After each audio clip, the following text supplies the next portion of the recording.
in the ultra high net worth landscape, what sort of wealth and debt trends have you been seeing? I think there's a movement towards borrowing money as a thing. There's a great story in Forbes this morning, which is, I think Forbes wrote it as this, did you know this is happening story? But this is an example thing, which is borrowing against securities, okay? So their story is that of the Fortune 500 companies, the Fortune 400, all of those big names like Gates and Tusk and Bezos and everyone else, the Forbes wrote this surprising story that those guys are using their ownership in those companies to raise money. So this is securities-backed lending. Yeah, of course. This has been going on forever, and I think Forbes presented it in a this isn't fair way, i.e. they're borrowing money against their stocks instead of selling stocks, which means they're saving on capital gains tax. But using your assets to raise liquidity is a thing, and that's just I think that's a trend of the last 5 or 6 years. Raising money, creating liquidity, using that to invest in things is the trend, and that's what we're seeing across the board. Yeah. Okay, brilliant. Well, to pivot slightly and bring this a bit more Enness-centric, we've obviously got 2 new people out in Switzerland. Yep. We're really getting into that market. Could you enlarge on that a bit? Yeah, so we love Switzerland. I think if my wife would let me, I'd move to Switzerland, or move us to Switzerland with them. I think more to the point, but we're quite happy here, and that's not happening anytime soon. But Switzerland is the private client centre of the world. It's got the private banks, the wealth managers, the family offices, and all this infrastructure, and it's one of the powerhouses of global wealth. So we've been active in that market for a long time.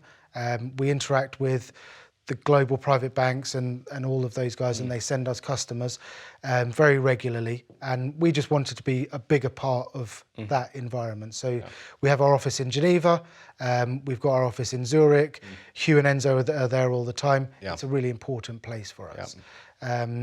It's just another example of how relevant our service is. Many of the private banks lend, but many of the private banks don't actually lend. And if they do lend, they lend in a very narrow way. So only against this property, or only in this country, only against this kind of thing. We offer an enlarging service, an actual B2B service to those banks, where the banks say to us, look, I've got this customer, he's got some assets, he's pretty wealthy, but he wants to do this, buy a property or build a property or buy a jet or refinance his jet, or all of those examples of the things that we do. And we work with the private client community in Switzerland to help the bankers and the trustees and everything else solve those problems for their customers. Of course, not just Switzerland, Jersey and Guernsey and Monaco and in the Middle East. That's one of the services that we... I mean, we really are solution specialists in the greatest sense of the word. I think the question that we hear a couple of times a day, and from the biggest trust companies and banks, hey, I've got a client, can he do this? Can you help him do this? Is this possible? So we had a call this morning, and it was a WhatsApp voice note from a banker, and he said, hey, I've got a customer, he's got a big house in France, he wants to raise some money against that property to refurbish it. He's pretty wealthy, he's got lots of stuff going on. Can you do that? And that's, no one knows if it's even possible, let alone how to do it. And that's the service. I think one of the really exciting things working at Enness is there's always a lot of never have been done befores. Oh, yeah. And our approach is always like, well, has it? Well, let's have a look at it. Yeah, that's right. That's a good observation. Well, coming through a really difficult time for a lot of people, I wanted to have a bit of light moment with you. And what is your personal and professional highlights over this period? I think the way that Enness grew up during the pandemic, I think that's one of the key kind of takeaways. So Hugh and I were taught how to be a professional person in the early 2000s. And what every company did in the early 2000s was put on a suit and tie, like yourself. Bit like that. Get into the office at 8:30 in the morning and work all the way through until 8 or 9, and then go home. And then have a shower, eat some junk food, watch Sky TV or something till Leicester and then come back round again. So we carried that all the way through, and I think lots of companies did, in that the way that work was done was in the office. The pandemic obviously stopped everyone going to the office. We started by kind of trying to maintain that office control electronically, which was impossible.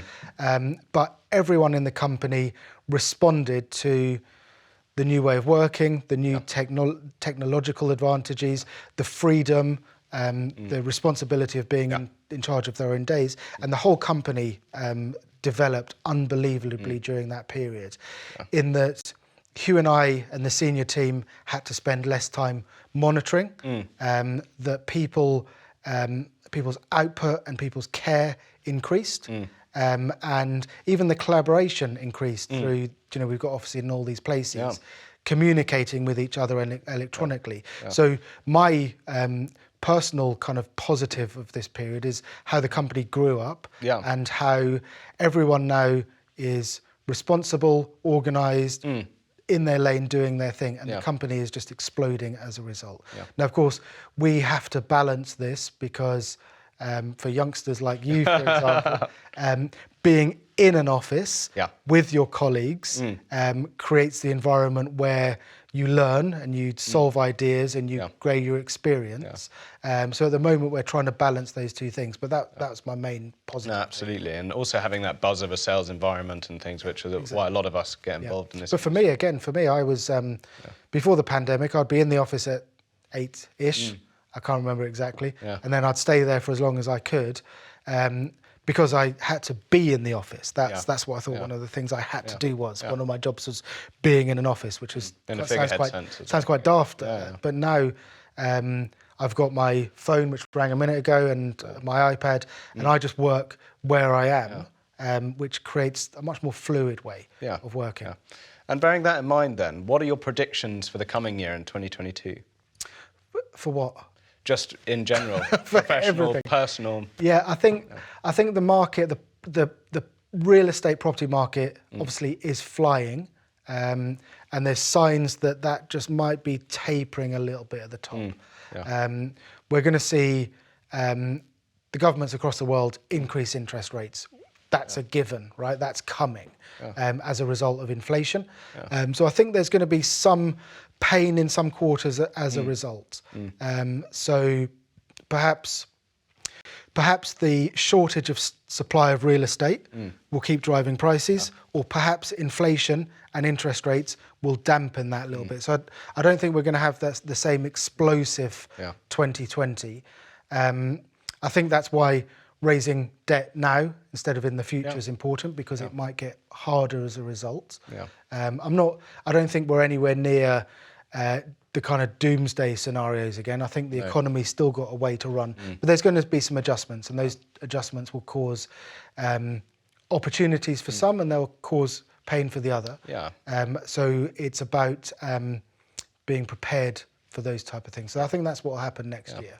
Fantastic. For us, I want 3 more offices. Probably shouldn't write this in, kind of have this on video in case it doesn't. But we want something in the Far East, and we want a business in North America. Those are our kind of objectives for the next 12 months. But also growing the business without adding loads more people in, because we learned that lots of people doesn't make a great business. Having the best people in the business makes a great business. Fantastic. Does that answer your question? Absolutely. Well, that answers all my questions. Does that answer all your questions? Yeah. So if there's anything you'd like to add, please do. What do you do? Well, I'm head of our UK desk and high net worth relations team. So we talked about those touch points earlier.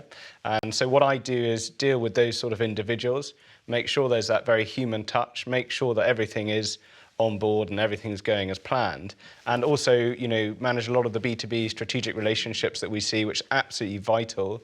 I always say that, our biggest USP is that, most lenders are limited to a certain amount of banks and panels, and as you touched on, we're dealing with over 500, which is a staggering number, and it's a very exciting job to have. So what do people say when you walk into their office and say, "This is Enness, what do we do?" What's the kind of response?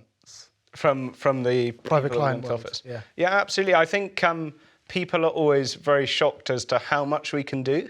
never been done before type scenarios, or people saying, oh, I didn't know that was possible, and I didn't know that you guys would take that process on board but keep us in the loop. And I think really vitally with a lot of people is being such pure intermediary. We don't step on anyone's toes. We're not there to take business. We're just there to offer our solutions. And our solutions are pretty significant and life-changing, as we touched on the emotive side. The two approaches are either I've talked about this quite a lot recently, I want to do something, i.e. I want to buy something or build something or invest in something or create something I want to do, or which, the financial product in the middle isn't the thing that they want. They don't want a mortgage, they want to do something. No, exactly. And the mortgage is the product that allows that to happen, or the finance. Well, I think that's it. And that's personally, I find that so exhilarating, is the creative approach that we take. If we take a client that you and I spoke to this week, for example, very well-known public figure worth a significant amount, had a big problem. He knows everyone. I'd run into him at an event recently. We'd had a chat, and the next day he was speaking to you, and suddenly we presented him with 3 solutions, and all his problems have gone away. And I think he personally was very staggered as how quickly that happened. So I think, for me personally, those are the elements that I think are really exciting. I agree. And important. Thanks, Alexander. Well, that actually answers all my questions, Isla, so thank you very much for that. Do you have anything you wanted to add? No, I think it's the thing. It's I want Enness to be an accessible place where high net worth and wealthy and entrepreneurial people think, I need to borrow some money for this reason. I'm going to call Enness, because they're the ones that are going to work in my interest and solve the problem and then execute the plan. So that's what we wanted to get across here. But thanks for taking the time to do this and dressing so wonderful. Always a pleasure. Thank you very much, Isla. Alex, bye. Pleasure.